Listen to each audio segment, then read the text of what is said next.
حدیث پاک میں تو یہاں تک الفاظ آئے ہیں، کوئی گھر ایسا ہو جس میں ماں باپ کو ستانے والا بندہ رہتا ہو، حضور فرماتے میرا دل یہ چاہتا ہے کہ میں اس کے گھر کو آگ لگا دوں، دنیا میں آگ لگا دوں۔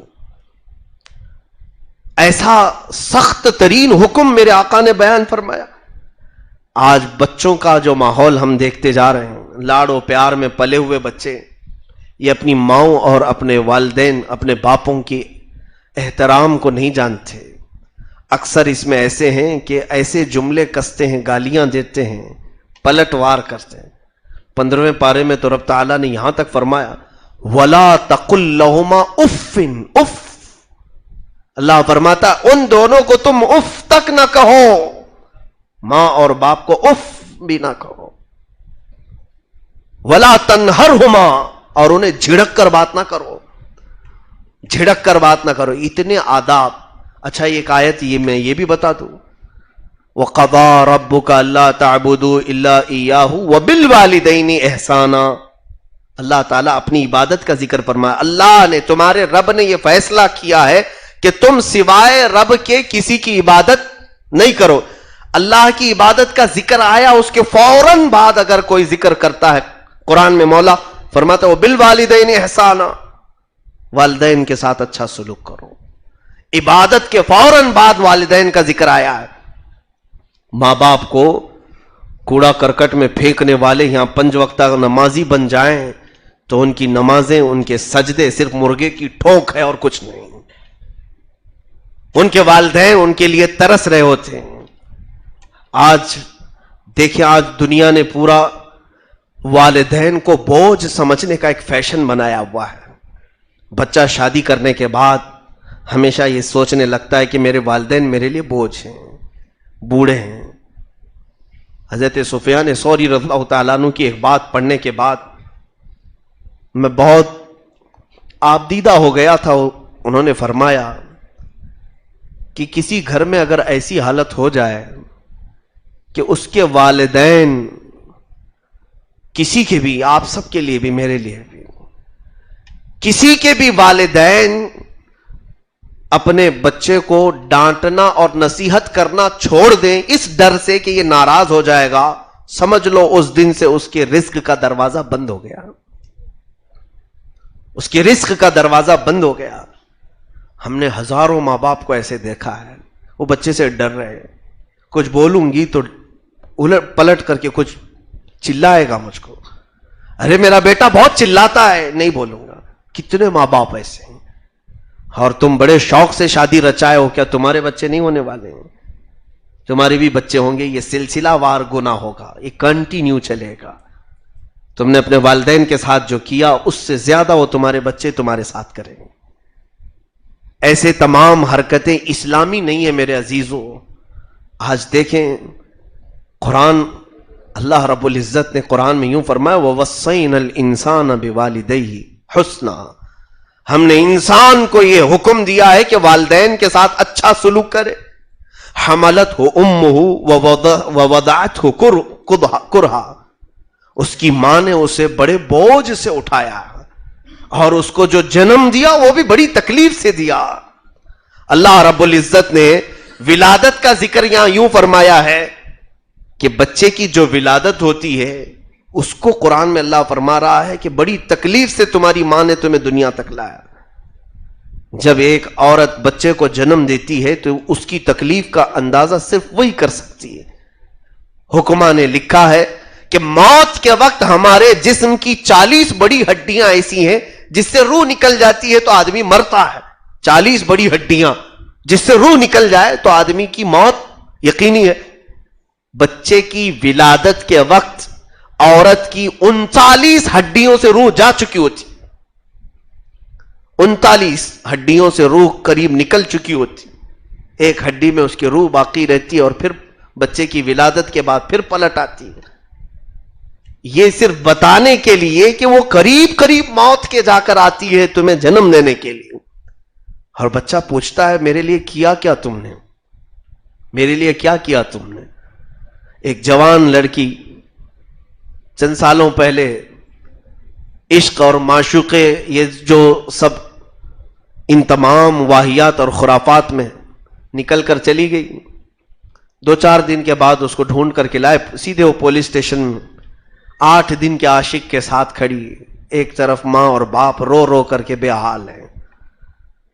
اس کا باپ مریض ہے, ہاسپٹلائزڈ ہو گیا. اس بچی کو سمجھائے نوجوانوں نے کہ تیرے ابا کا ہارٹ اٹیک ہوا ہے, اٹیک آیا ہوا ہے. ایمرجنسی کے طور پر اسے ہاسپٹل میں ایڈمٹ کیا گیا ہے. وہ سیدھے کہتی ہے میرا باپ ناٹک کرتا ہے, ایسے بہت مرتبہ کرتا ہے. چند دن 2-3 دن کے بعد پھر اس کو سمجھانے کی کوشش کی. بچی کہتی ہے, اس سے ایک سوال کیا, کہتا آخر کیا ہے اس سے کتنے دن سے تو چاہتی ہو؟ 6 مہینے ہو گئے. شادی کرنا ہے ٹھیک ہے, عزت کے ساتھ شادی کر کے جاؤ, اپنے والدین کو بتاؤ کہ میں اس سے پسند کرتی ہوں, میرا نکاح اس کے ساتھ کریں. یہ دشمنی کے ساتھ, یعنی اس طور پر کہ اپنے ماں باپ کو شیطان بنا دینا, ان کو اپنا اگینسٹ سمجھ کر کے بھاگنا, یہ کون سی حرکت ہے؟ وہ یہ کہتی ہے کہ یہ مجھے 5,000 کا جوڑا دلایا اور میرے باپ نے کبھی نہیں دلایا. 18 سال کی لڑکی ہے, 6 مہینے میں تجھے 5,000 کا جوڑا دلایا, ہو سکتا ہے اور بھی بہت دلائے. میرے عزیز, جو تجھے باپ نے دلایا وہ پوری دنیا مل کے نہیں دلا سکتی. باپ کی محنت کے پسینے کے ایک بوند کی قیمت پوری زندگی تم نہیں ادا کر سکو گے, پوری زندگی تمہاری بیت جائے. تمہیں پتا ہے والدین جو اپنے بچے کے لیے کرتے ہیں, کبھی آپ نے محسوس نہیں کیا ہوگا, ماں ہمیشہ روٹیاں پکاتے پکاتے اپنے ہاتھوں کو داغ لیتی ہے. اکثر عورتوں کے ہاتھ جلے ہوئے دیکھے, روٹیاں تمہیں نرم کھلانے اور گرم گرم اتار کے دینے کے لیے ہمیشہ توا اس کے ہاتھ پہ لگ جاتا ہے, اور وہ گرم روٹی لا کر تمہیں پروستی ہے. چند دنوں کے بعد جب اس کا بڑھاپا آ جائے, تم اپنی نوی نویلی دلہن کو لے کر کہتے ہو ماں تنگ کر چکی ہے ہمیں, ماں ہمارے لیے بوجھ ہو چکی ہے. یہ بھی معاملات میں نے دیکھے. ایک مسجد میں تراویح پڑھانے کے لیے تھا, ایک بوڑھی عورت ہے 70 سال کے قریب, پیٹ جھکی ہوئی ہے. وہ آئی جماعت مسجدوں میں ہمارے ہاں فیصلے ہوتے ہیں, میرے پاس اس نے لیٹر بھجوایا کہ مولانا میرے 2 بیٹے ہیں, ایک کھیتی باڑی کرتا ہے اور ایک نوکری کرتا ہے, دونوں میں کوئی مجھے اپنے گھر پہ رکھنے کو تیار نہیں. آپ ان دونوں میں سے کسی ایک کو کہہ دیں کہ میرے بڑھاپے کو سنبھال لیں, میں ان کے بچوں کو چھیڑ چھاڑ کچھ نہیں کروں گی.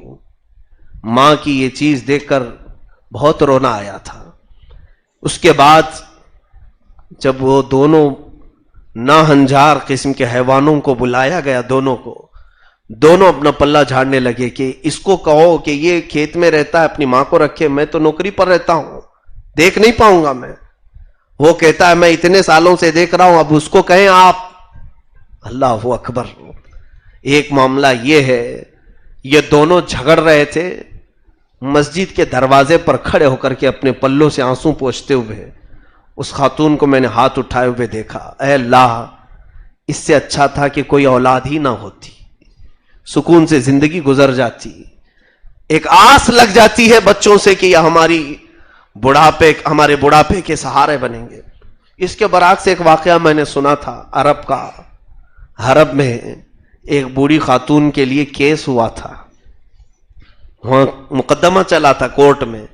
ایک مسئلہ یہ بھی ہے کہ اس کے 2 بیٹے, ایک 70 سال کا ایک 80 سال کے قریب کا, اور وہ عورت کتنے سال کی ہوگی, کافی بوڑھی عورت. اس کو ویل چیئر پر لایا گیا ہے. دونوں بچے اس بات پر جھگڑ رہے تھے, 80 سال کا بوڑھا ہو گیا ہے, وہ کہتا ہے ماں کو میں رکھوں گا, اور چھوٹا بیٹا یہ کہتا ہے کہ اتنے سال سے اس نے ماں کو پالا ہے, اب میں پالوں گا, مجھے اس نے موقع ہی نہیں دیا ماں کو رکھنے کا. یہاں بھائیوں میں تکرار ہوئی اور کورٹ تک گئے, یہ لوگ کورٹ تک گئے, مقدمہ چلا, اور دنیا کا شاید ایسا پہلا مقدمہ ہوگا. جج سنتے ہوئے حیران تھا, یہ خود بوڑھے ہیں دونوں بیٹے, اور اپنی ماں میں کو کوئی چھوڑنے کو تیار نہیں. کہا دونوں سمجھوتا کر لو, دونوں سمجھوتا کرنے کو تیار نہیں. پھر جج نے بھرے مجمع میں ماں سے پوچھا کہ تو کس کے ساتھ رہنا چاہتی ہے. اس عورت نے کہا یہ دنیا کا سب سے مشکل سوال ہے میرے لیے دونوں عزیز ہیں, دونوں بچے میرے لیے عزیز ہیں. ایک میں تصویر کا ایک رخ یہ بھی بتا رہا ہوں, اللہ تعالیٰ کے میں سمجھتا ہوں یہ محبوب لوگ ہیں جن کو یہ نعمت ملی ہے, والدین کی محبت, اطاعت اور فرما برداری. جج تنگ آ گیا اور اس کے بعد مقدمے کی سنوائی بڑھتی گئی. پھر پوچھا گیا کس کے گھر میں کتنے دن رہی, یہ رپورٹ لائی جائے. بڑے بھائی جو 80 سال کا ہے, بڑا لڑکا, اس کے گھر میں کثرت سے وہ ماں رہی, اکثر زندگی اس کے پاس گزاری. اور چھوٹا والا اس کے گھر آتی جاتی تھی, چند دن رہتی تھی. اس نے مقدمے میں یہ پروف پیش کیا کہ ماں کی خدمت کا کیا صرف حقدار وہی ہے, میں نہیں ہوں. اس کے گھر اتنے دن وہ رہ چکی ہے, میرے گھر رہنے کی آپ اجازت دی جائے, پرمیشن دی جائے. تو آپ جب مقدمہ ختم کے قریب آیا تو جج نے فیصلہ یہ سنایا کہ میری طرف سے یہ فیصلہ ہے. دنیا کا پہلا شاید اس طرح سے حکم آرڈر ہو رہا ہو عرب کی اس عدالت میں. اس جج نے کہا کہ میں یہ چاہتا ہوں کہ تم 80 سال کے ہو چکے ہو, اب تمہارے لیے خود بڑھاپا آیا ہے, تمہیں خود اپنے دیکھ بھال کی ضرورت ہے. تو رونے لگا. کہا نہیں جج صاحب ایسا نہ کہیں, میں میری ماں کے لیے اب بھی بچہ ہوں. وہ مجھے بیٹا ہی کہتی ہے, بچہ ہی کہتی ہے. 80 سال کا ہو گیا ہوں لیکن میں آج بھی میری ماں کو اٹھا سکتا ہوں. جج نے کہا کہ تاریخ یہ بتا رہی ہے کہ کثرت سے تیرے گھر میں تیری ماں رہی ہے, اور آج عدالت اس بات کا فیصلہ سناتی ہے کہ ماں اب بقیہ زندگی چھوٹے بیٹے کے گھر گزارے گی. یہ فیصلہ آیا, پوری کورٹ میں وہ دھاڑے مار مار کر رونے لگا. وہ بوڑھا کیا کہتا ہے جانتے ہیں کہ ہائے افسوس میں اتنا بوڑھا کیوں ہو گیا کہ میرے بڑھاپے نے میری ماں کو مجھ سے چھین لیا. کاش میں بھی تھوڑا کم عمر کا ہوتا تو جج مجھے میری ماں دے دیتا. ایسا بڑھاپا میرے لیے لعنت بن گیا, عذاب بن گیا. یہ جملے آج بھی ہمیں ہلا دیتے. اے کاش والدین کے فرما بردار ایسے بھی ہو. عزیزان گرامی, ہمارے بچے جب والدین کو چھوڑ کر گھر بھاگتے ہیں, گھر سے بھاگتے ہیں, انہیں دھمکیاں دیتے ہیں کہ میں گھر چھوڑ کر کے چلا جاؤں گا, اور ان کی اس دھمکی پر والدین ان کو سہلاتے رہتے, ان کی ہر ناجائز خواہش پوری کرتے رہتے ہیں. ان کی جو چیز, کیونکہ بچے ویک پوائنٹ جانتے ہیں اپنے ماں باپ کا. ایک دن بچہ باہر بھاگ کر کے چلا گیا, ماں پوری رات نہیں سوتی, پتہ نہیں کہاں چلا گیا. ماحول اچھا نہیں ہے, کوئی اچک لے جائے گا, پولیس حوالات میں بند کرے گی, نشیڑی لوگوں کے ساتھ ہو جائے گا, طرح طرح کے خیالات آتے ہیں. اور پھر سوچتی ہے وہ ایک چیز ہی تو مانگا تھا, دلا ہی دیتے نا. موبائل ہی تو مانگا تھا, دلا دیتے. بائک مانگا تھا نا, دلاتے. ایسے اپنے ماں باپ کو دھمکا دھمکا کر کے ہر چیز کو حاصل کر لیا بیٹے نے, ہر چیز حاصل کر لیا. اور جب تمہارے پاس ساری خواہشیں تمہاری جمع ہو گئی, ان بوڑھوں کو تمہیں دیکھنے تک کی تو نوبت نہیں آتی. تمہیں معلوم نہیں کتنی جگہوں سے وہ قرضے لے کر کے تمہاری خواہشات پوری کرتے ہیں, کتنی جگہ سے وہ ادھار لے کر کے تمہارے پیٹ کو بھرتے ہیں. میں ان بچیوں سے بھی کہوں گا, کیا تمہارے ماں باپ تمہیں سجنے سنورنے کا سارا سامان نہیں لا کر کے دیتے؟ بچیوں کے لیے وہ اس طرح سے اپنے باہیں پھیلاتے ہیں. میرے عزیزو, اللہ تعالیٰ نے ہر ماں کی ممتا میں یہ اپنے بچوں کی فکر ڈالی ہے. ماں تمہارے بخار سے بے چین ہوتی ہے, تمہارے سردیوں سے بے چین ہوتی ہے. کیا وہ پوری رات نہیں جاگتی جب ہم بیمار ہوتے ہیں؟ کیا وہ کچی پٹیاں لگا لگا کر کے ہمیں نہیں سلاتی؟ ساری دنیا تمہیں چھوڑ دے گی لیکن تمہاری ماں تم سے دور نہیں جاتی. عزیزان گرامی, میں نے دیکھا ہے, ایک بار ہم چاول تقسیم کرنے کے لیے ایک چھوٹے سے گاؤں میں گئے تھے. ایک عورت غریب تھی لیکن وہ چاول لینے نہیں آئی تھی. اس نے کسی کو پیغام بھجوایا کہ میں بھی غریب ہوں, میرے گھر تک بھی چاول پہنچایا جائے, اور ان سے مفتی صاحب سے کہیں کہ میرے گھر تھوڑا سا آ کر دیکھ لیں, آ کر کے جائیں. کسی نے آ کر کے کہا تو میں گیا, جا کر کے دیکھا تو یہ عورت آئی کیوں نہیں. دیکھا اس کا ایک بچہ پولیو کی شکار ہے, 24 سال کا, اسے گود میں لے کر بیٹھی ہے. اس کے منہ سے رال ٹپکتی ہے اور یہ بار بار کپڑے سے پوچھتی ہے, اور وہ اسی طرح سے جہاں سویا ہے وہیں اس کی استنجا پاخانے سب ہو رہے ہیں. وہ عورت ذرا برابر بھی عیب نہیں سمجھتی اس کی غلاظتوں کو صاف کرنے کے لیے، بغیر کسی دقت کے اس کی تمام چیزیں صاف کرتی. تم بیماروں کے سامنے 2 منٹ بیٹھ نہیں پاؤ گے، وہ ماں پوری کی پوری گندگیاں دیکھ کر صاف بھی کرتی اپنے ہاتھ سے، کھلاتی بھی. کہا میں چاول لینے صرف اس لیے نہیں آئی کہ میں تھوڑی دیر گھر سے باہر جاتی ہوں تو یہ میرا لاڈلا روتا ہے. ہائے، اس کے لیے بھی وہ پیار جتاتی ہے. جس کے دونوں ہاتھ مڑے ہوئے ہیں، جس دونوں پیر مڑے ہوئے ہیں، اس گھر سے بھی ہم روتے ہوئے باہر آئے تھے.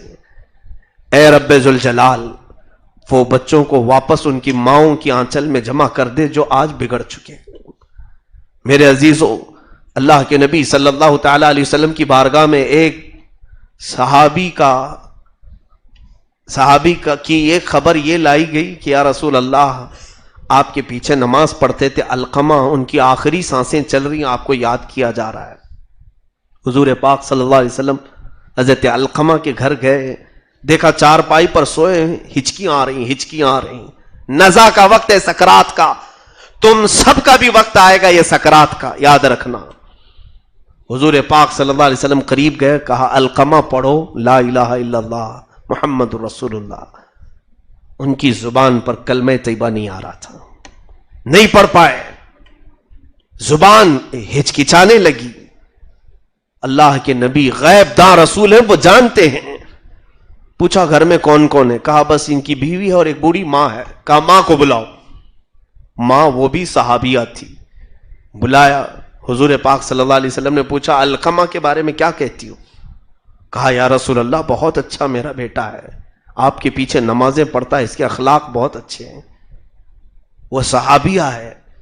حضور پاک صلی اللہ علیہ وسلم نے پوچھا کہ خاتون کیا تو اپنے بیٹے سے راضی ہے؟ یہ اچھا تو ہے، تو بھی راضی ہے اس سے؟ اس خاتون نے کہا یا رسول اللہ میں اس سے راضی نہیں ہوں، میں اس سے راضی نہیں ہوں.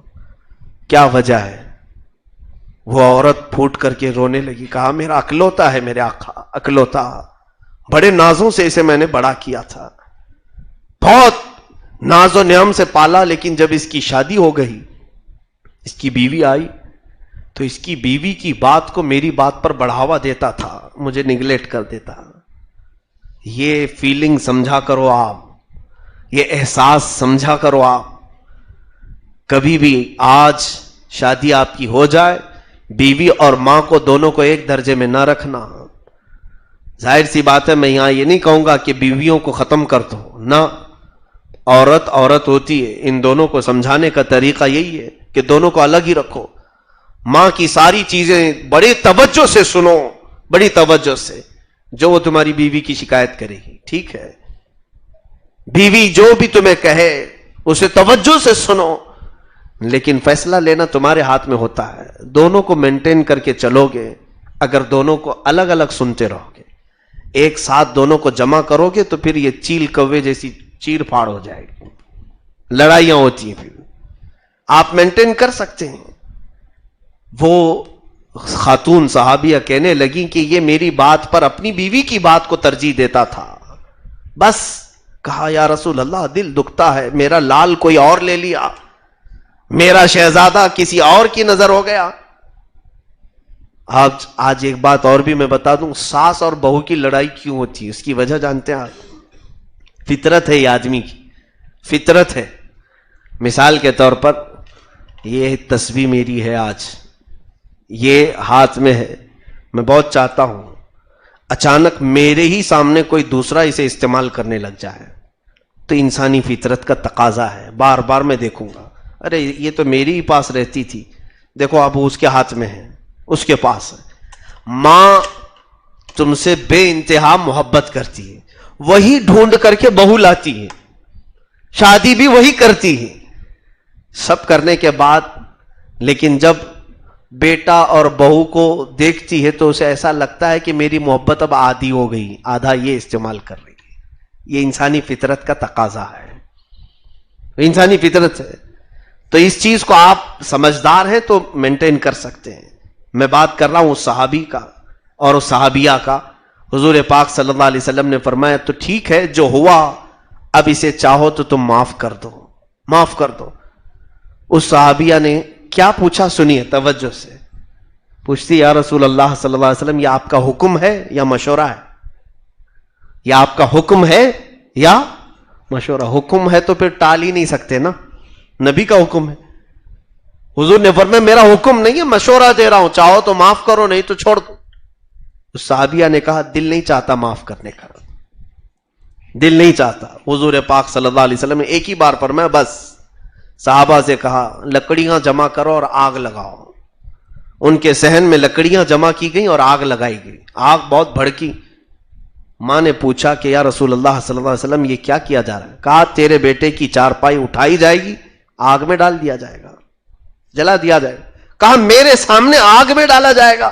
کہا قیامت کے دن اس آگ میں جلنے سے یہاں جل جائے، وہاں بھی جائے گا. وہ خاتون کہتی یا رسول اللہ صلی اللہ علیہ وسلم کیا دنیا میں کوئی ماں ایسی ہے جو اپنے بچے کے جسم پر آگ کی چنگاری دیکھنا پسند کرتی ہو؟ حضور پاک نے فرمایا جب تو نہیں پسند کرتی تو اسے معاف کر دے. وہ دل کھول کر کہنے لگی یا رسول اللہ میں راضی ہوں میرے علقمہ سے، میں راضی ہوں میرے علقمہ سے، اسے میرے سامنے نہ جلائیں، وہ جیسا بھی تھا میں راضی ہو گئی ہوں. ادھر یہ ماں پکار رہی ہے، ادھر بستر پر سوئے ہوئے حضرت علقمہ کی زبان پر لا الہ الا اللہ جاری ہے. اور اس کے بعد ان کی روح قفس عنصری سے پرواز کر گئی، انتقال ہو گیا. صحابی کی بات میں کہہ رہا ہوں، ہمارا اور تمہارا شمار کس مقام میں ہوگا؟ والدین کے ساتھ جھڑک کر کے بات کرنا، ان کو پلٹوار کرنا. ایسے بھی ہم نے معاملات دیکھے، ماں باپ الگ ہیں، کورٹ میں بیٹا الگ ہے، بیٹیاں الگ ہیں. ایک مقدمہ لڑا جا رہا ہے باپ اور ماں کے خلاف، بچے الگ، ماں باپ الگ. کون سی دنیا میں جی رہے ہو آپ؟ ان تمام معاملات میں میں سمجھتا ہوں مسلمان تو اس حالت میں ہونا ہی نہیں چاہیے، ہونا ہی نہیں چاہیے. ایک اور بات میں بتا دوں، ایک صحابی رسول باپ اور بیٹے میں تکرار ہوئی. یہاں ادب کیا ہے میں آپ کو بتاؤں. باپ اور بیٹے میں تکرار ہوئی، کیا کس بات پر؟ جو بیٹا کماتا تھا، وہ بھی صحابی ہیں، وہ بھی صحابی ہیں، کماتے تھے تو ان کے باپ جو ہے اس میں سے مال لے لیتے تھے کہ تو جو کما رہا ہے یہ مجھے بھی دے. اس بات پر دونوں میں تکرار ہوتی تھی اور یہ دونوں چل پڑے.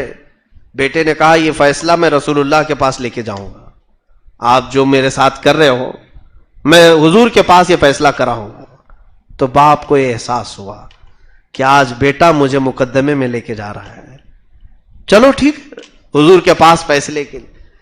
چلتے چلتے راستے میں اس صحابی کے زبان سے اشعار نکلنے لگے. عربی لوگ تھے اور فی البدی شعر بھی بولتے تھے. وہ اپنے بچے کی محبت میں اس کی پوری زندگی بتانے لگے. وہ جو صحابی تھے باپ تھے. کہا اے بیٹے تجھے پتا ہے جب تو گود میں تھا تو میں تجھے تھپکیاں دیتے دیتے آدھی رات نکال دیتا تھا، صبح آدھی نیند کے ساتھ پھر کام پہ چلا جاتا تھا.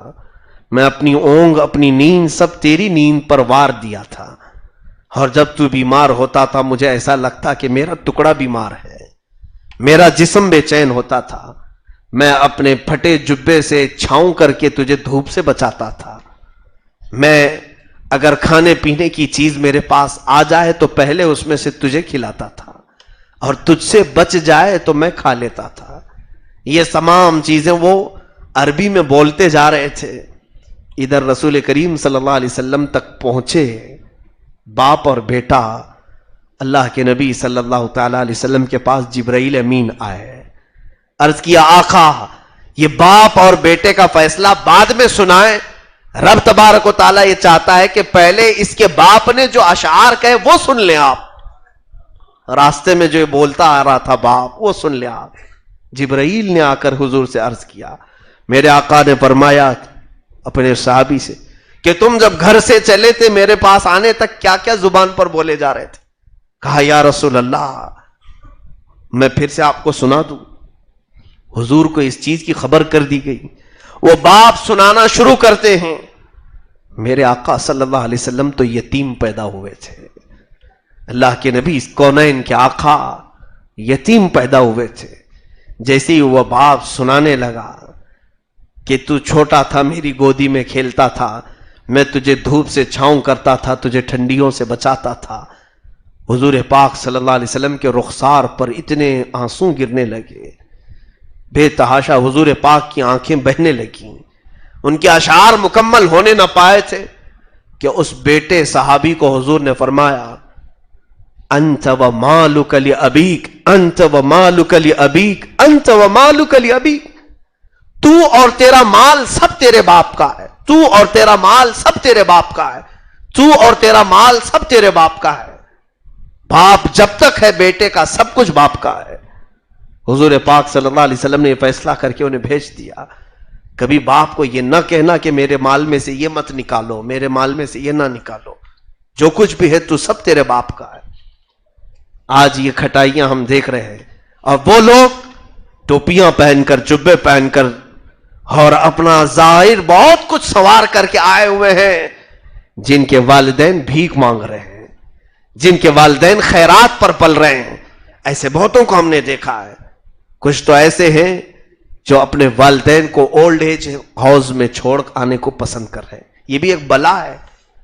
آج دیکھ رہے ہیں مغربی کلچر, ویسٹرن کلچر. آج ہم ایسے بوڑھے ہاؤس, یہ جو اولڈ ہاؤس ہیں اس میں بھی جا کے آیا ہوں میں, کئی اولڈ ہاؤس ہمارے شہر میں.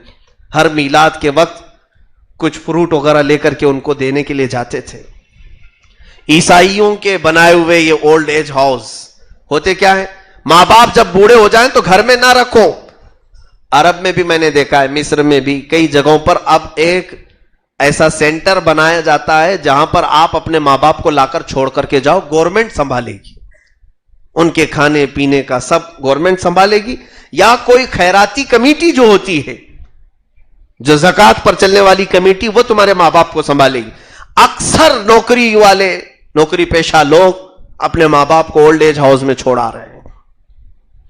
یہ غیروں میں تھا جو ان کے ہاں دھرم شالاؤں میں چھوڑاتے تھے, یا پھر کہیں ایسے جو ان کے نظر میں مقدس ہے وہاں چھوڑاتے تھے. مسلمان یہ کرنے لگے. ایک بار ایسا ہوا کہ فروٹ لے کر کے میں پہنچا ہوں, میلاد کا دن ہے, میرے آقا صلی اللہ علیہ وسلم. ایک بوڑھی عورت بیڈ پر پڑی تھی, اس کے پورے بال کاٹے ہوئے ہیں, جیسے لڑکے کے بال ہوتے ہیں ایسے لڑکے کے بال ہیں. عورتوں کے بال تو لمبے ہوتے ہیں, چوٹی وغیرہ, اس کے چھوٹے چھوٹے سے بال کیے گئے تھے.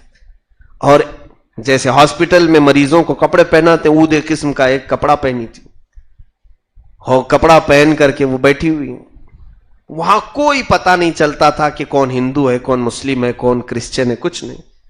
ہاں وہ خیراتی جو کمیٹی ہے وہ کرسچنوں کی ہے, جو بوڑھوں کو لے کر پال رہی ہے, جن کے بچوں نے ماں باپ کو چھوڑ دیا ان کو لا کر کے وہ پال رہے ہیں. ہم تو صرف ایک ہی دن کے لیے گئے تھے, وہ لوگ تو روز دیکھتے ہیں. ایک عورت کے پاس پہنچے, پتہ یہ چلا کہ وہ مسلمان عورت ہے.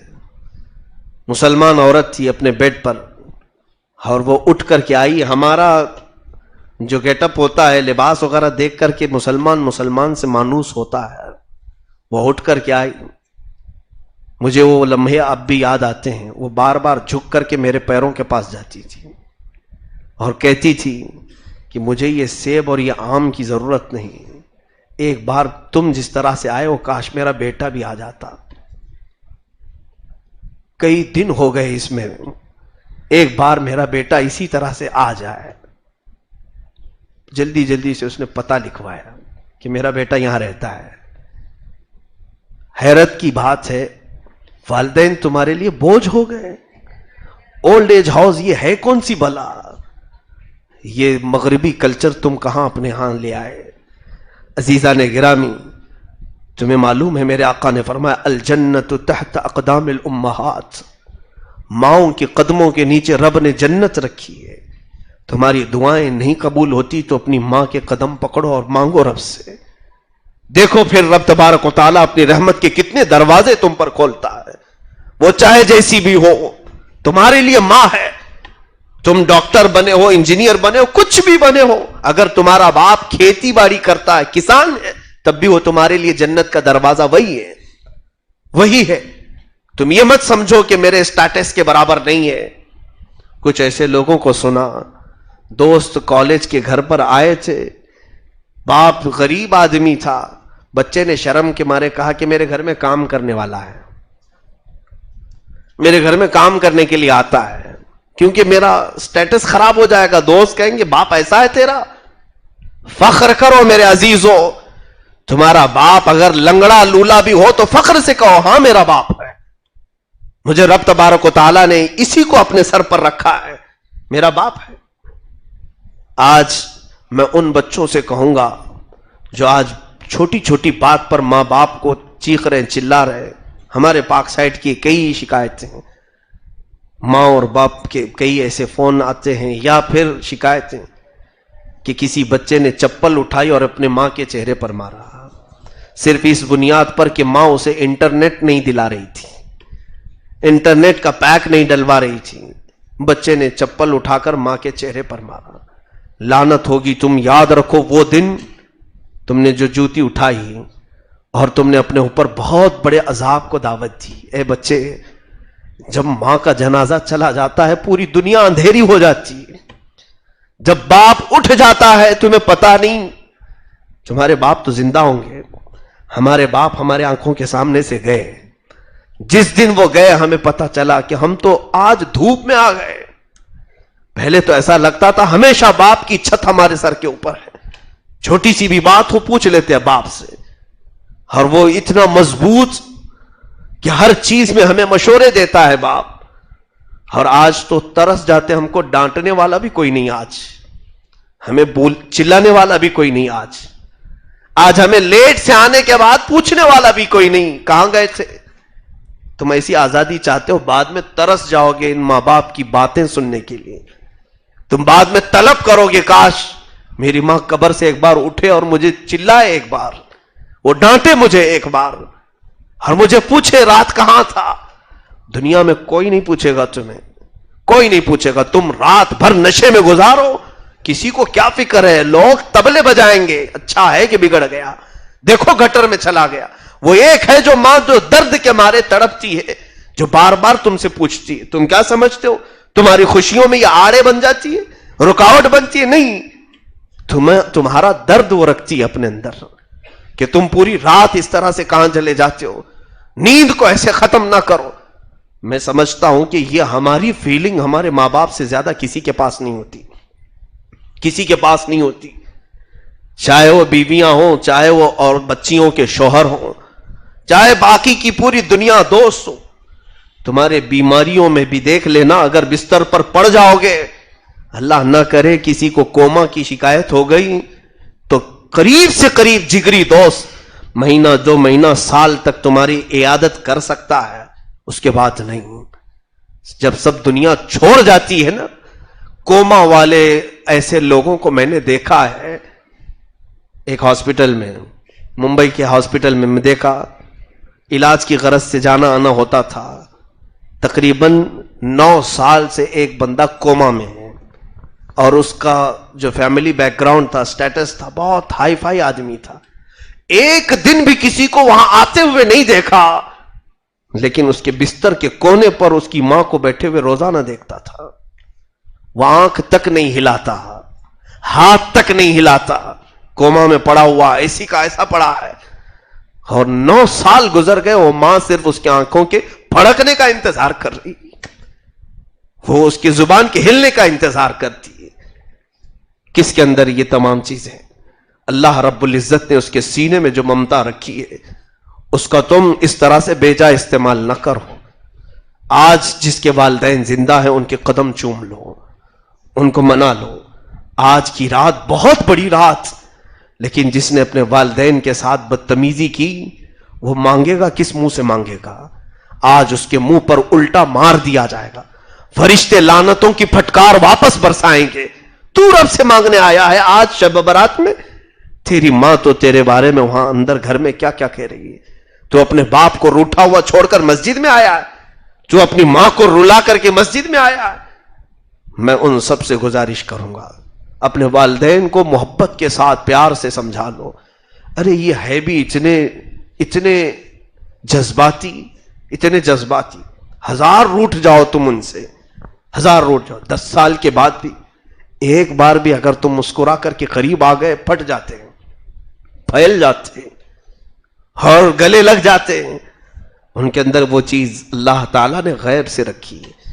ڈھیٹ تو ہم بنتے ہیں, ڈھیٹ تو یہ بچے بنتے ہیں, وہ ہر پل تمہارا واپس پلٹنے کا انتظار کرتے ہیں. جن والدین کی آج گھر سونے ہیں ان کے بچوں کی وجہ سے, میں دعا کرتا ہوں مولا ان بچوں کو واپس ان کے آنچلوں میں پہنچا دے. ان والدین کے قدموں میں مولا ان بچوں کو پھر سے واپس ڈال دے جو دوستوں کی نظر ہو گئے.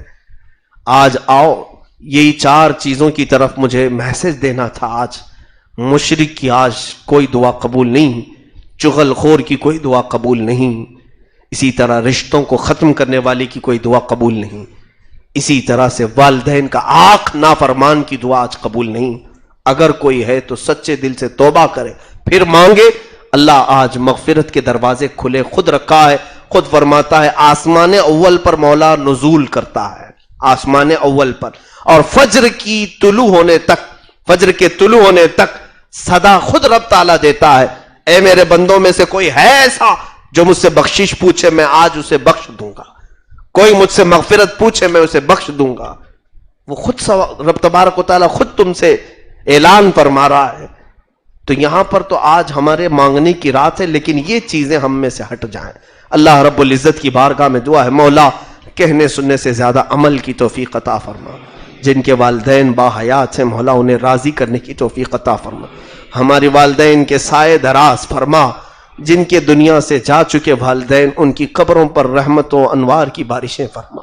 مولا ان کو قبروں میں ہمارے اعمال سے سکون پہنچا دے, ہمارے اعمال صالحہ سے انہیں روشنی پہنچا دے. کریم خدا آج کی رات ہم سب کی عبادتوں کو شرف قبولیت عطا فرما. ان عبادتوں کو ہماری نجات کا ذریعہ اور جنت پہ جانے کا ذریعہ بنا دے. وصلی اللہ تعالی علی خیر خلقی محمد وآلہ واصحابہ اجمعین وآخر دعوانا الحمد للہ رب العالمین.